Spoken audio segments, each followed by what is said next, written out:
The Steelers are interested in a trade for Brandon Aiyuk here, Larry. This is coming from Andrew Filipponi of Pittsburgh's 93.7 The Fan. The Steelers are looking to work out a deal with the 49ers for Brandon Aiyuk. Now, Brandon Aiyuk has approached Mike Tomlin, at least on Instagram, saying, people are saying we look alike. You do a little side-by-side comparison. There is some Mike Tomlin, Brandon Aiyuk facial crossover for sure. This is not, you really got to look at it. There is some facial look-alike between these two guys. So if that has anything to do with Brandon Aiyuk's choice, and he wants to play for a coach that looks more like him, Mike Tomlin looks a lot more like him than Kyle Shanahan does. There's no doubt about that. But Kyle Shanahan has put Brandon Aiyuk in an incredibly profitable situation because his chemistry with Brock Purdy's obvious. It's evident. It's easy to see. It'd be a shame to have that chemistry removed from Brock Purdy in such an important year for him. Aiyuk's 1,342 receiving yards, a career high. It's his second season, passing the 1,000-yard mark. The Niners obviously exercised his fifth option, but this is the land of I'm not playing for a one-year fifth option deal now for a player of Aiyuk's ilk. And apparently the Steelers are interested, more interested than the Jacksonville Jaguars appeared to be interested about this time last week. Well, it's interesting. The fact the Steelers show interest is not surprising. Mike Tomlin, it's time for Mike Tomlin to start winning playoff games again. They brought in Justin Fields. He's the future, but they brought in Russell Wilson and he's the present. And I get the feeling that Mike Tomlin, despite all of his regular season success, could be on the somewhat hot seat, and it's time for them to win games. And if you look at their receiving core, Calvin Austin, 2022 draft choice, George Pickens, 2022 draft choice. The rest of the receiving core doesn't have hardly any experience. Their most experienced wideouts, Van Jefferson. They don't just need a number one receiver. They need a number one receiver who's ready to contribute to winning right now. So there's some urgency there. So when you see them, and they pick, they pick 20th overall. And the mock draft I have them, I'm looking at right now from Draft Tech has them taking Brian Thomas, a wide receiver from LSU at 20. So I'm sure they're looking at things going, well, wait a second. Why would we take Brian Thomas and take a chance at 20 when we may be able to trade 20 to the Niners along with maybe something else and get Brandon Aiyuk? And then if you're the 49ers, would you make that move? I think the Niners have a number in mind. They've said all the right things when it comes to Aiyuk. We love him. He's our guy. We want him here long term, blah, blah, blah. Then Aiyuk's camp has come out and said, we're not going to sign till after the free agent wide receiver, all the free agent wide receivers sign. So there's going to be a whole new market, and there's already one starting. I mean, look at the guaranteed money that Ridley got. The AAV that Jefferson's going to get is going to be huge. And Aiyuk was a second-team All-Pro wide receiver. So he may command $30+ million, but their number might be 26 or 27. Like, we're not going beyond 26 or 27. So, while I'm sure the Niners mean what they say when they say they love Aiyuk, and I'm sure that there are these other teams, Jacksonville at 17. Supposedly the Niners asked for Zay Jones in 17, and Jacksonville said no. Really? Find that hard to believe. Zay Jones in 17 didn't get it done for Aiyuk, but maybe that's true. And maybe the Steelers view Aiyuk more favorably and are willing to give more than the 20th pick. But I think it's going to take more than the 20th pick to get Aiyuk. A 20th and a third rounder, a fourth rounder, or a 2025 pick or selection, maybe. Again, David Bonilla, you had it, Larry, on 49ers Web Zone reported that the Jaguars were interested in trading for Aiyuk, but the Niners asking price was the number 17 overall plus a player. Now, the player wasn't identified in this article. You say it's Zay Jones. Right. That's what it came out. It came out in a different article that it was Zay Jones in 17, and Jacksonville was like, no. Well, you know what?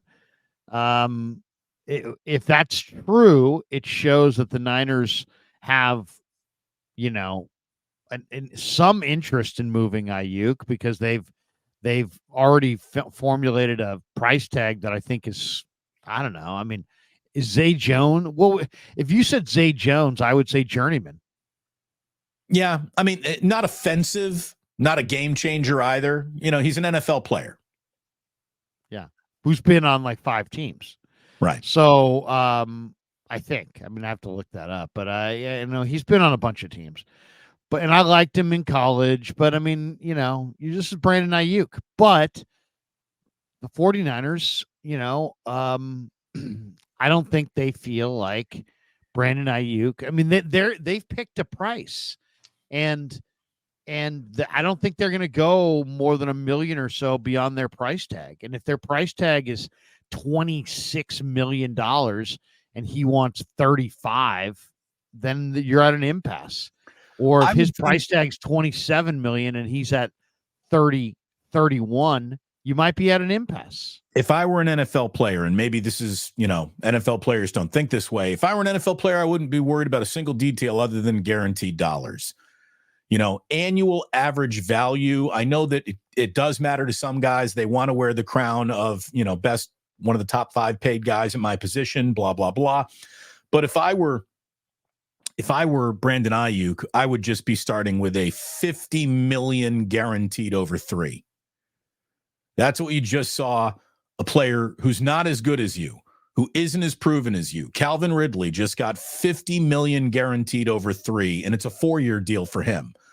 So Aiyuk's negotiating point would have to begin at $50 million guaranteed, you would think, from the 49ers. And another sort of your asking price is coming into focus based on the market fluctuating around you sort of headline has come out in the last 24 hours. The Cleveland Browns, who traded for former Broncos wide receiver Jerry Jeudy just a couple of weeks ago, Jerry Jeudy just signed a 3-year, $58 million extension with the Cleveland Browns. So there's that number again, $50 million. Now that's not guaranteed, but this is definitely the neighborhood that Brandon Aiyuk's shopping in. Yeah, I mean, what would you say the first number was? What, 16.6 million per year, 3 years, 50 million roughly for Calvin Ridley. Yeah, so I mean that would be 16.6. That's if you're saying average annual, or you're saying guarantees. Yeah, I wouldn't care about the average annual value. Who cares? Just guaranteed dollars is the only thing you're guaranteed. That's the number you should be focused on in any NFL contract, I would think. Yeah, I think 50 million guaranteed is probably beyond their budget for Aiyuk. So, I mean, I think there's a better than 50-50 chance that Aiyuk gets traded, but it'll probably be on draft day. It just seems like, why are the 49ers, we can listen to them or we can watch them. And if you watch them, they're interviewing JC Latham, Fuguwaza.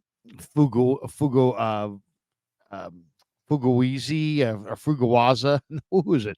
What's the other offensive tackle? Who's really good?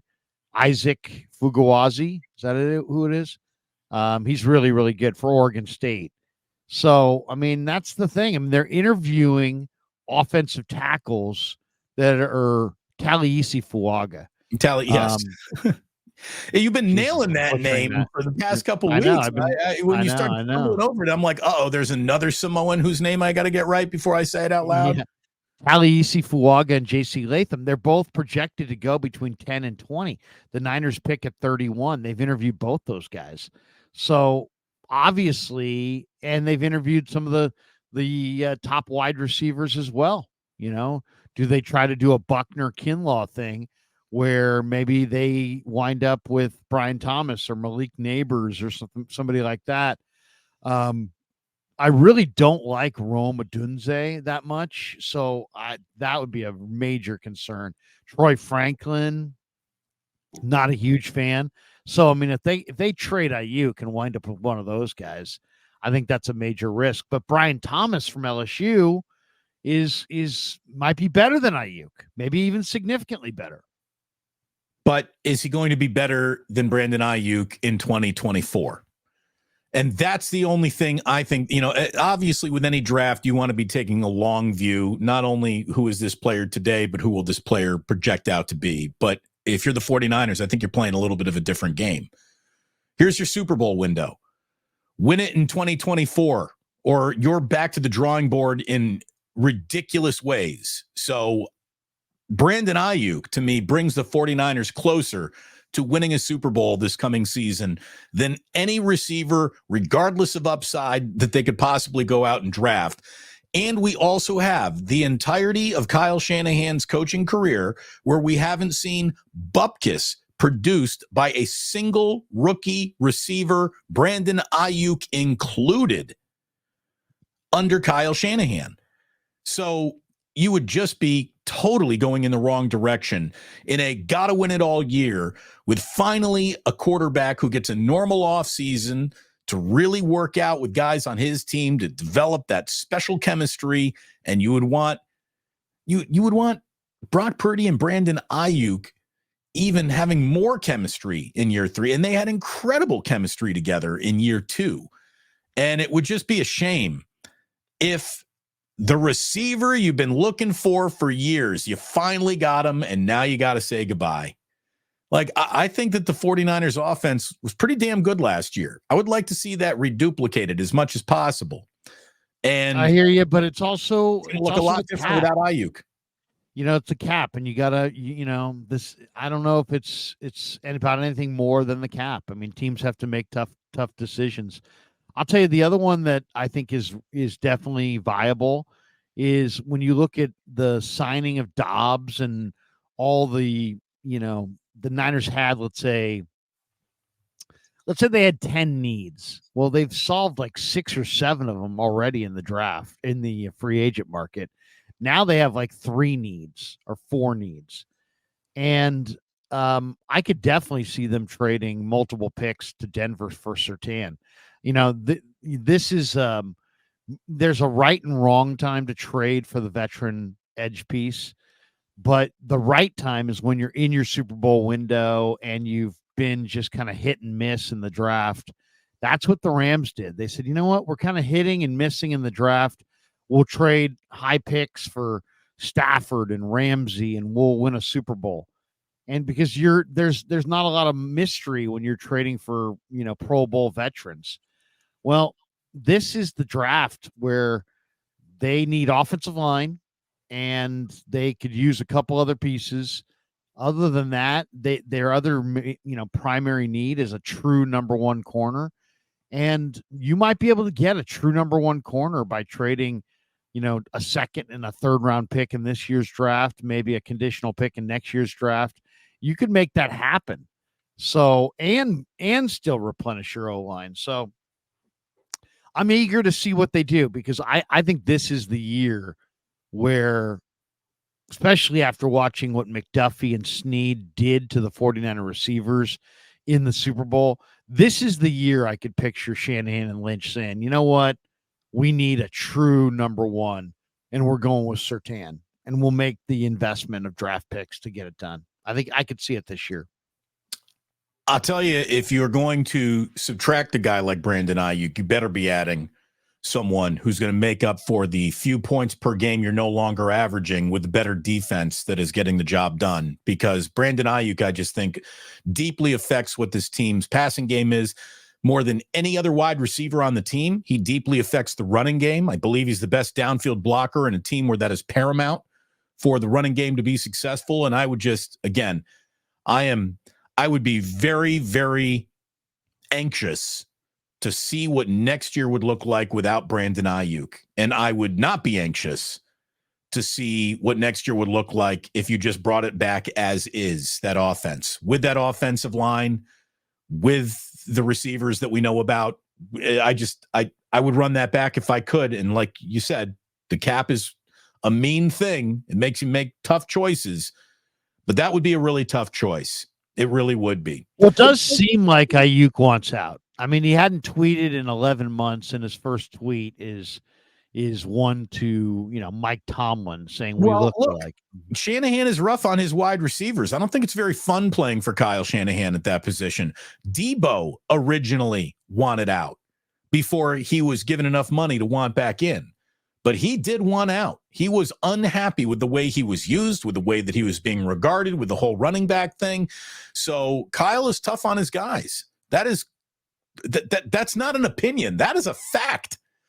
Yeah. And I think that he rubs guys down a little bit. And maybe that is happening with Brandon Aiyuk. Again, he went on Instagram, tweeted at Mike Tomlin saying, they're saying we're twins. What do you think?